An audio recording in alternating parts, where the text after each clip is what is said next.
Hi everyone, this is Nikki Rowland and today I'm taking part in a lift-a-thon YouTube hop. This YouTube hop is enormous. There are absolutely loads of us taking part and lots of talented people. We are all scraplifting the next person on the list. So I am scraplifting DearlyDee and you just saw her layout come up on screen a moment ago. And I have a small copy of it on my screen right now as well. So you can see that this design is very square.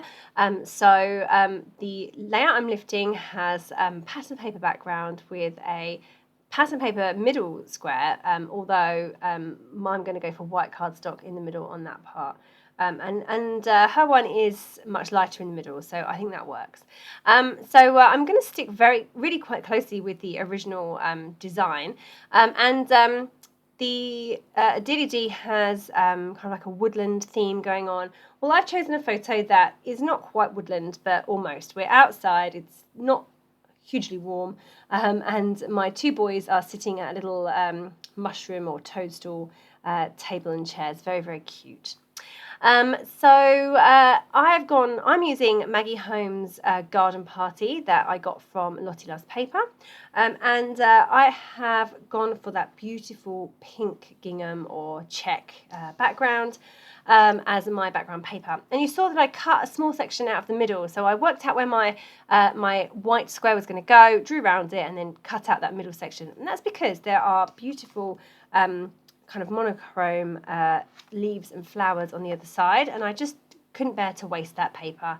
So I cut that middle section out, and I'm going to fussy cut out some of the flowers, and they are going to go onto the layout. I've also fussy cut lots of flowers from another sheet of Garden Party paper, and that's those big blooms that you can see there.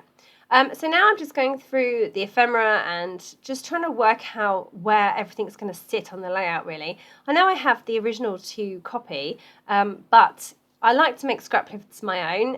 Sometimes things that work in the original layout might not work perfectly in the next layout because you're using different products and different things. So I'm just going to try and work out how things are going to look. Also, my style is a little bit more heavy than DearlyDee's, my embellishment clusters will be larger, so I just need to make sure that the balance of the layout stays correct, even though things are slightly different to what they would have been in the original. Okay, so I have my photo is a just under 4x4 inch square photo. I think my middle square, the white piece, is 8x8, and of course the background is 12x12. I have stuck that down, but I can still lift it up a little bit if I want to. So I'm trying to tuck a few blooms under that white layer. I am going to put some stitching around that at some point, but not just yet. So at the moment I can still tuck things underneath. I found this lovely, beautiful gold frame in the ephemera, the Maggie Holmes Garden Party ephemera, I've just backed that in white because I wanted it to sit over the white and the pink area. I would have seen that line going through the frame. So by backing it in white just means that I can use it as the embellishment that I want it to be, a solid embellishment, and place it anywhere I want to on the layout. I keep going through the ephemera and finding extra bits and pieces I want to use. It's a beautiful pack, lots and lots of usable bits and pieces in there. So I've just gone through and pulled out some more flowers, a journaling card there, some vellum flowers, and a couple of tags. I just distressed the edges of that journaling card, and that is going to sit under my photo and poke out to the left-hand side. I want my photo to kind of be connected to that big cluster on the left, which is slightly different to how it is in the original, because the original clusters are more along the bottom row and the top row of the white edges, whereas mine are going to be more on the left and the right. So I just wanted to kind of bring it all together and have that big photo in the middle kind of attached to that cluster on the left. Whereas the one up the top right, I'm going to keep that separate and not touching. So that will be a kind of a separate cluster. Whereas on the original, it's kind of like a full diagonal design. They're all touching each other. Whereas for me, I would like a little bit of separation. So I'm gonna see how it goes and go from there. So I've just mounted my photo onto a wood grain pattern paper. That's from the Maggie Holmes Garden Party collection as well.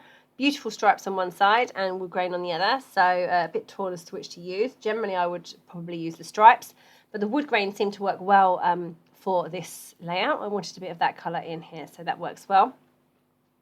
I've also pulled out a little bow. Well, it's actually quite a big bow, you can see there, the yellow one. That is from the ephemera pack. I've also pulled out these little labels that say, "You are so loved, precious memories, and remember this." They are also from the ephemera pack, and they were all kind of perforated, attached to each other. So I just tore them apart and distressed the edges. I'm doing the same with the tags. So there's 2 tags here. They were actually straight tags, so right angles all the way around. Whereas and they had holes in, but I wanted my tags to be tag shaped. So I've just snipped off the 2 corners and distressed the edges, and now they look like they were always meant to be that shape. So because I want to incorporate the tags, and they are a vertical orientation rather than horizontal, that's why I kind of moved my embellishment clusters to the right and the left sides rather than the top and the bottom. So that was kind of how that worked. I've just moved my whole photo up a little bit so that I can fit in a title underneath the photo. And I'm still trying to work out exactly the exact positioning or placement of everything on this layout. It's when you're scraplifting someone else, it can be just might not fit with your normal style. I mean, that's the whole point of scraplifts, isn't it? To try something different and to be inspired by someone else. So therefore, naturally, I probably wouldn't have gone for a design like this, not by myself, not without following a sketch or a scrap lift. So for me, I just had to tweak it and work it so that it fitted in with what I was trying to achieve, which was to make something looks like it's in my style and also flow nicely across the page, whilst having lots and lots of embellishments on the go, because that's what I like, that's what I love. So anyway, I'm just fiddling around, making sure that I'm happy with the positioning. I'm really liking how it's looking. I love that pink gingham in the background, and I love that there's so much of it on there. As I say, typically this is not a design I would potentially have gone for myself, so therefore to be pushed out of my comfort zone, get all that pattern on the paper, which is something that I'm always trying to achieve, I really, really love how it looks. Can you see that I've got all of my embellishments stuck in place now? And I've also added some machine stitching in black around the edge of that white square. I had to stop at the embellishments. I did go over some, but I did have to stop in some places because I didn't want the line to go all the way through. So I wanted to finish kind of at the embellishments and then restart when you can see the edge again. So I've done that. And now I'm just adding some last bits and pieces from the sticker sheet. I've just added a windmill over on the right hand side. I've also added 2 of those beautiful gold glittery resin hearts that came in the Garden Party collection. And I'm also adding a few bits and pieces from the phrase puffy thickers. I think they're thickers. Also wanted to bring in a couple of little butterflies to go above my photo. There we go. I've got one from the cardstock stickers and one from the puffy stickers, and I've just added those up there. I just wanted them to kind of look a bit whimsical, like they were flying away. So they're going just above the photo there. And now I'm just trying to figure out where I'm going to put my journaling. So I want to include a little bit of journaling on here, but I don't quite know where to put it without taking away from the design. So what I decided to do was go around the outside edge of my photo. So it's a bit of a bold move because if my journaling isn't the right size, then I either will have not enough writing or too much. So anyway, I just about managed it. It looks okay. Put a couple of hearts on the end as well. And now just trying to figure out where I can put the date. So I've just put that in the little gold frame on the left-hand side of the photo. Just added in a couple more little tiny hearts, puffy hearts from the phrase thickers. And now I want to add in some gold splatters. So I've just put some water into my Shimmers paint there, my minor 49er, and just leaving that to dissolve for a moment or two.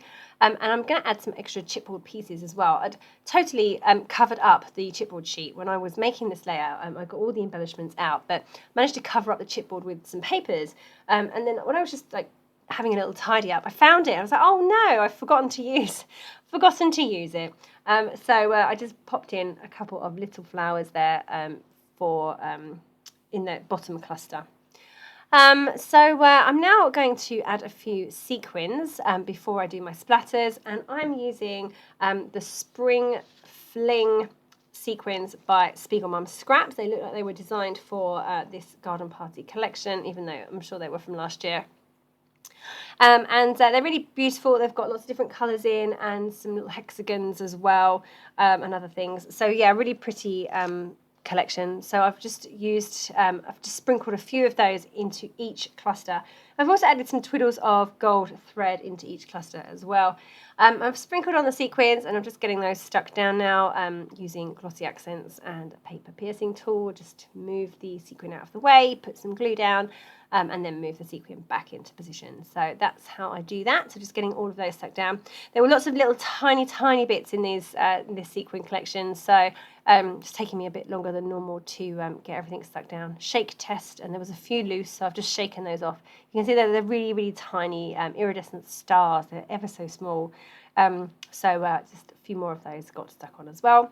And now I'm just finishing off with some gold splatters around those two clusters there.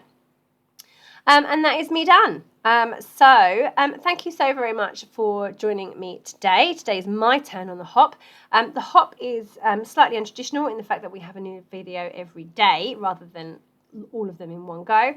So make sure you check out the next person on the list, who is DearlyDee, who I scrap lifted today, and then follow the hop and enjoy it because it's very long and fun and loads of inspiration. Thank you so very much for joining me today. That was Nikki Rowland.